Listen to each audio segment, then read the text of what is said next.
Well, it's a big week for tech as Microsoft earnings kicks things off with a less than desired outcome as its worrisome guidance hits other mega tech names. We're here to dig deeper on Microsoft and the rest of the tech space is Robert Stimpson, Oak Associates co-CIO. Good to see you, Robert. So as we were taking a look through some of the revenue drivers there for Microsoft, Azure stood out. And we know that you said that that's one to watch. But obviously getting a lot of the headlines is that investment in OpenAI. If you're Microsoft, how should you be putting your capital to work right now? Well, we think the OpenAI investment into ChatGPT is the type of decision you want to see from a mega cap tech name like Microsoft. We do not want to see them sacrifice those opportunities to the likes of Google or Amazon or Facebook. So we're encouraged by that sort of investment for the future.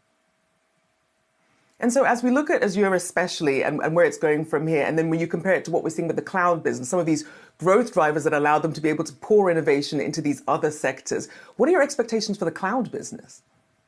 Well, the cloud is certainly the growth business for Microsoft.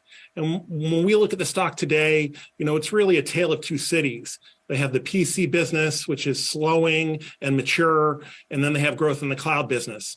And that's definitely the area that's the market is watching. It's been successful, and a little softening going forward is to be expected, because after all, this is a $52 billion revenue company. It's hard to maintain that revenue growth, and I understand that businesses are kind of rationalizing their spend after 2 years of trying to be more efficient, more productive coming out of COVID.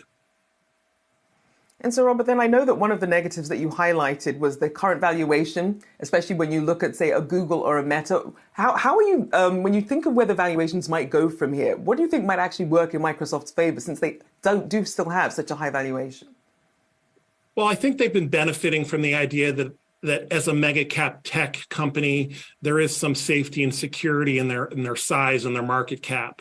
But when you separate Microsoft into those two industries of being a legacy PC company and a growth cloud company, the valuation multiple should probably somewhere in between of those two businesses. And unfortunately, it's not. It's definitely more towards the higher end at 24 times next year's earnings, price to sales of almost 9 times. Those are pretty rich multiples when other tech names have similar growth opportunities, but are trading at much more reasonable valuations. Whether it's Google at 18 times earnings or Facebook at 13 times earnings, other mega cap names just don't have that premium. And we think that the upside is still good in those areas. And so when we look at some of the issues that we're still dragging in from 2022, the macroeconomic backdown, Fed continuing to tighten, albeit at a slower pace, when you look at some of perhaps the potential for the biggest winners this earnings season in tech, who stands out to you? Well, we do like the semiconductor space.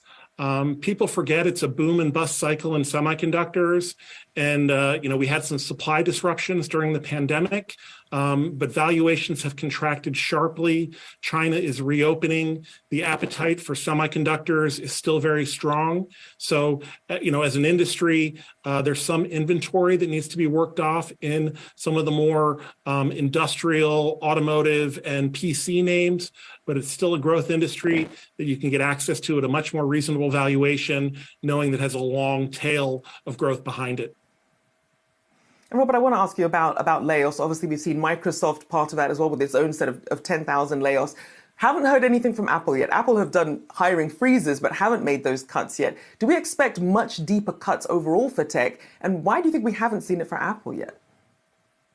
That's a good question. I expect we probably will at some point.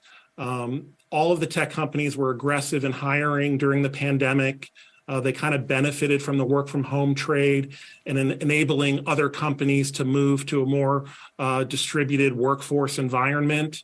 And there's going to need to be some rationalization of that workforce going forward.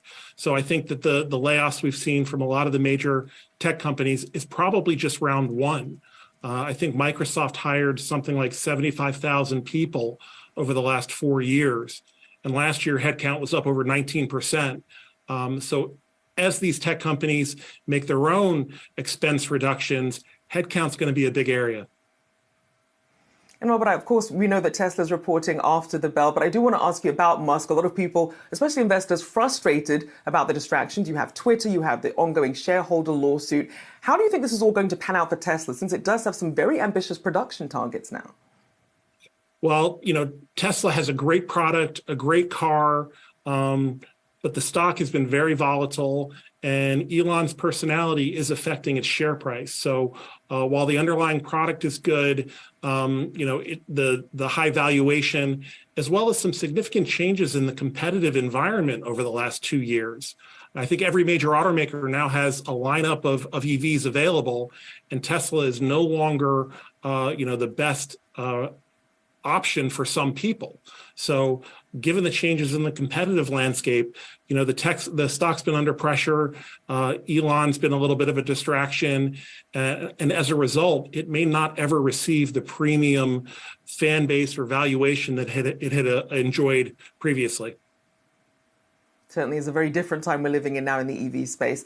Robert Stimson there, Oak Associates co-CIO, thank you for joining me this morning.